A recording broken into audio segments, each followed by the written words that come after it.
મારા ગામમાં જે મોરબી જિલ્લાના માળિયા તાલુકાનું છેલ્લું ગામ છે, રણ વિસ્તારનું ગામ છે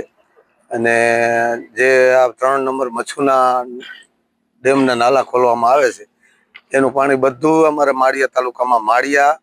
હરિપર, કાજેડા, ચીખલી આ અમુક ગામડામાં રણકાંઠાના ગામડામાં છે એમાં બધે ફરી વળે છે અને અમારે હરિપરમાં અને માળિયામાં તો વધુ પડતું પાણી આવે છે। બીજું કે હરિપરમાં જે કપાસ, તુવેર, મગફળી આ જે વાવેતર હતા એમાં પાણી ફરી વળતા પાકને સંપૂર્ણપણે નુકસાન આવેલું છે, થાય એમ જ નથી। હવે બીજું કે દરિયામાં જે બનાસકાંઠામાં જે વધુ પડતો વરસાદ હોવાથી બનાસ આવવાથી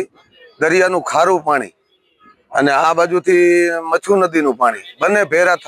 થાય અને 2017માં વેકેમેશન બંધ પાડો તૂટી જવાથી દરિયાનું ખારું પાણી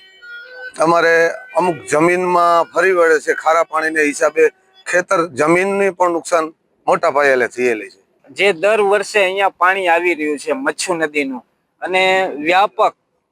અસર થઈ રહી છે અને કોઈના ઘર વખરી બગડી રહી છે। જ્યારે આ અમૂલ્ય તક છે અત્યારે તો આ પાક જે છે એ પણ બગડી રહ્યા છે। તો આનું સોલ્યુશન સહાય આપીને સરકાર છે એ દર વર્ષે સહાય આપે એનાથી એનું સોલ્યુશન નથી આવવાનું, પણ સોલ્યુશન લાવવું હોય તો આ સ્થાનિક અમે સરકારશ્રીનું ધ્યાન દોરવીએ છીએ, તંત્રનું અહીંયાના ધ્યાન દોરાવીએ છીએ કે આનું સોલ્યુશન લેવા માટે છેલ્લા 2017 થી સતત આ પરિસ્થિતિ ઊભી થઈ રહી છે। પણ 2017 પહેલા આ પરિસ્થિતિ નહોતી એનું કારણ ત્યારે અહીંયા જે મચ્છુ નદીમાં ગમે તેટલું પાણી છોડવામાં આવતું એ દરિયાની અંદર પાણી વહી જતું, પણ છેલ્લા 2017 થી આડેધડ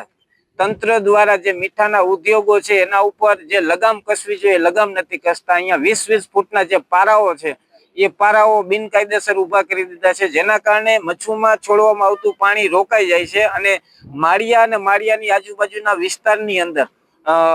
આ પરિસ્થિતિ ઊભી થાય છે। જ્યારે બનાસમાંથી પાણી છોડવામાં આવે છે ત્યારે 2015માં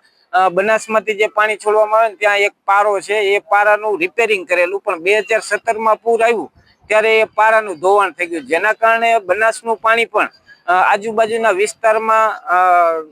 જે આ જમીન છે ઉપજાઉ જમીન જે ફળદ્રુપ જમીન છે એની અંદર ફરી વળતા દર વર્ષે તો આ જમીન છે એ પણ એની ક્ષમતા ગુમાવી ચૂકી છે અને ખારાશવાળી જમીન થઈ ગઈ છે। એટલે દર વખતે ખેડૂત છે એ માળિયા તાલુકાનો પાયમાલ થતો જાય છે, એને ઊભો કરવો હોય તો સ્થાનિક લોકોને સાથે રાખી અને આ સમસ્યાનું નિરાકરણ કરે તો સ્થાનિક લોકો તંત્ર સાથે સરકાર સાથે રહી અને આ બધું જે નિરાકરણ લાવવા માટેની પ્રોસેસની અંદર સહકાર બનશે, સહકાર રૂપે એનો ભાગીદાર પણ બનવા તૈયાર છે, પણ સરકાર આ દિશામાં કામ કરે। અમારી આ પૂરની પરિસ્થિતિ 2017 થી આમને આમ આયલી આવે છે અને જ્યારે દર એક વર્ષની બીજા વર્ષે આવું નવું પાણી હોય છે અને જેથી કરી અને તંત્ર બસ 2-5 હજાર આપીને છૂટી જાય છે। ગરીબ માણસોને ખાલી ઘર વખરી ઓછામાં ઓછી લાખ રૂપિયાની નુકસાની થાય છે, બરોબર। આ પાણી આવે એના હિસાબે સરકાર શ્રી આમાં જો કાંઈક નિરાકરણ કરે અને આ નદીના મોઢા દરિયાના છેડા સુધી પહોળાઈ, ઊંડાઈ અને લંબાઈ સરકાર નક્કી કરે 3-4 નદીનું, જેથી કરીને આનો કાયમી નિકાલ આવી જાય એવી અમારી રિક્વેસ્ટ।